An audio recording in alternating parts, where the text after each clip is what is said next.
So good evening guys sa GTA Cars. Ginabi na tayo ngayon pero kakatapos lang ng PMS nila ma'am. Napadaan lang sila dito kasi sinundo ni Sir si ma'am dito sa office sa Eastwood ata kung di ako nagkakamali. So taga Cavite pa sila. Ngayon pauwi na silang Cavite. So PMS lang, change oil kasi 6 months na yung unit. So galing dito sa atin yung unit, nabili na 6 months ago. And dahil ngayon yung recommendation natin every 5,000 or 6 months. So PMS lang. And syempre, nascan natin and check everything. Nascan mo yun, Sep? Walang error, no? PMS lang talaga. So, yun, PMS.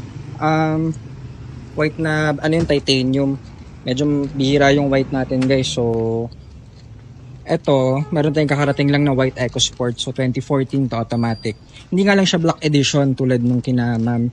So, yun, same lang naman to. SOP natin yun, syempre, yung babaeng transmission. Kaya, 6 months na nilang gamit, walang issue, gamit nila sa Batangas, Tagaytay. So ma'am, shoutout pala, thank you ulit sa tiwala at dito pa rin kayo nagpapa-PMS kahit nabili nyo ng unit at kahit taga Cavite pa sila ma'am. So thank you po ulit, ingat po kayo sa biyahe, lalo na ngayon medyo maulan, may bagyo. So ingat kayo guys, stay safe, sa mga bahay-bahay lang muna kayo at maulan. So thank you po, GTA Cars, salamat.